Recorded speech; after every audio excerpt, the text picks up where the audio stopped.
Hey guys, so welcome back to the channel. So I just got done talking about the prediction that I may have about the Hell arc. Now I saw that a lot of people were very interested about that. We will continue this on this episode, on this video, as well as we will talk about some interesting things that I think will captivate your ears and eyes. Now, as you know, the Club Outside series, which is by Tite Kubo, indicates a lot of interesting things that he talks about. He also gives his opinions on things that he was writing at the time and some future things that he plans on doing for the Bleach anime and future series of the Bleach. With the novel for Forever World that are already been out, it's been a couple of years, and with Core 4 is on its way, I wanted to focus on the question that posed upon the Club Outside about the prediction of where do the Quincy's go when they die. Now let me just recite this poem from the Bleach Core that indicates that the confined Quincy King regains his pulse after 900 years, his mind after 90 years, his strength after 9 years, and the world in 9 days will let us know how basically Uryu Hashwo, these are the last 9 days. This was the very first thing from Core 2. Now, if we pay attention to the pattern of the entire chant of the lore of the Quincy King, we could also indicate that his connection to his father, which is the Soul King Adonais, and how important his role will be in the future. Now Adonais, which is the Soul King and the person that is the Soul Key, battle of Core 2 and 3, we saw the fight between Yhwach and Ichibei, basically for the fight of the entire multiverse of the Bleach world. Now, what's interesting about this whole dilemma was that we know that from the last 2 episodes of the Bleach Core 1, which is The Blade Is Me, we got a lot of more revelation that Yhwach's himself was split into certain fragments. It could be different versions of him, but he lives inside every Quincy, and people that even are half Quincy are also part of them. We also came to find out that Adonais, the Soul King, originally was also a Quincy, Shimigami, Hollow, Fullbring, and a human. Now, we still waiting for more backstory on Adonais, but come to find out we got a little bit of a lore, and this is gonna expand to more about this in the video. So we got this little monologue talk. It was a meeting between the big heavy hitters. So at that time, I'm assuming that Yhwach was roughly around in his 40s or whichever age that he goes by in the Bleach universe. But Yhwach activated the Bloodvena also with the activation of his Almighty. Now, because he is the son of the Soul King, for spoiler alerts for anybody that hasn't seen Core 2 nor Core 3, so I suggest you go back and watch it before I continue this video. Okay, so we're gonna continue.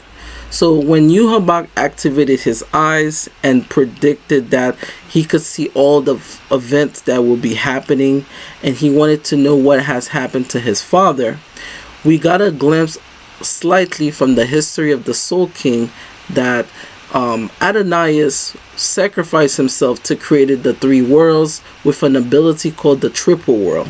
Now we know that the connection that I mentioned before in my previous videos and how Squad Zero came to be by being one of the head protectors of the realm of the Royal Palace. Now I also indicate that the Royal Palace was originally owned by the 5 noble families, because each of the cities that are floating in the Royal Palace indicating that is for each of a noble family. Now it seems as if the tradition continued, because the royal guards are basically the one that is occupying those spaces. Now, come to find out, when Yhwach grabbed Ichibe's hand and basically forcing him to explain to him what has happened to his father, and that he's planning to take everything that he wanted by creating a brand new army, Ichibe mentioned that you're still a child, you don't really know what actually happened, indicating that his mind was either erased, or due to the fact that he was being plunged back into the physical world, that his mind was also erased. Come to find out, he realized the understanding of what has happened to his father tragically. He came to a conclusion that he wanted the arm of the Soul King, which is the left hand, which is Pernita. Now, I'm gonna make a separate video that talks about Pernita, the modern version, and Pernita, the primal version. The primal version of Pernita, I think, was much stronger than the version that we saw that fought Mayuri, due to the fact that Pernita had this ghost-like figure ability, where Pernita itself was the one that sealed away Yhwach's eyes with the help of the body of Ichibe. Ichibe was basically able to enhance the sealing ability, thus closing Yhwach's eyes. Now, prolonging the fight between Squad Zero and Yhwach, we got to get more examples that Yhwach basically mentioned. Every time a Quincy dies, basically their soul, their pain, and everything that they have felt through their lifetime goes back to him. We even saw that happen when Renji was fighting Stern Raider S, this masculine.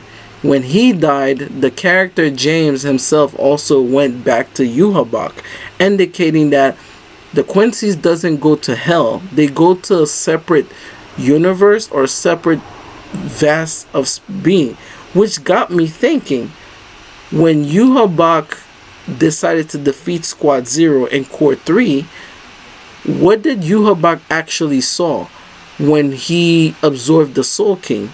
Because it's like, if we're skipping the future right now, and how the Quincy's that died before for the first war, we could also indicate that when Yhwach died or defeated, where does his body go, or where does he go?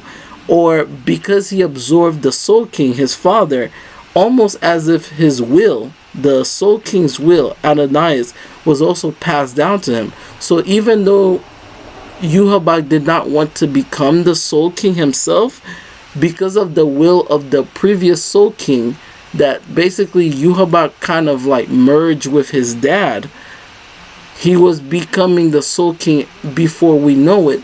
And even though when he got defeated, he was the perfect candidate to replace his father. Now, we know that Ichigo was being trained to take that position, but there's a lot of mysteries that falls under that. So if we look at the past and present of Yhwach, we could also indicate that maybe they're going to give us more backstory of where exactly the Quincy's go. Because if the Soul King or the Quincy King dies, they're not able to reincarnate the past lives of their people again. So where do they go? So there's a lot of questions that, if you stand back, you could actually analyze to understand what was happening at that time. Because when the Blade is Me episode came out for Core 1, we saw that the real Tatsu Zangetsu was part black and part white, which made up the sword. Ichigo's Zanpakuto's, and we still haven't seen how this thing actually looked like. And even for the royal guards themselves, because they were the purest, they were closer to Yhwach. And remember, Yhwach absorbed his father. So when each of the royal guards got defeated, did they go to like a separate plane of existence? Even though they get defeated, they don't technically go to hell?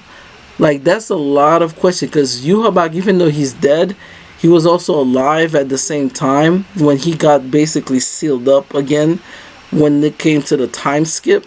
So there's a lot of questions that are now plaguing my mind about the Quincy's version of hell, or is one of the noble family's job is to keep certain Quincy's in hell.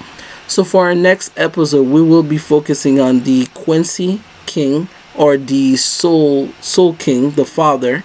We will talk about the original eyes, which is the original almighty powers, and also the different fragments, the primal days of Adonais. That is going to be the name of the next video. I hope you guys enjoyed this one. Like and subscribe to the channel. Our goal is to hit 1K. We are almost there. We have 60 more subscribers to go. So thank you guys so much. Like and subscribe, and I'll see you guys in the next video, which is called The History of Adonais, the Great Day. Alright guys, later, and stay safe.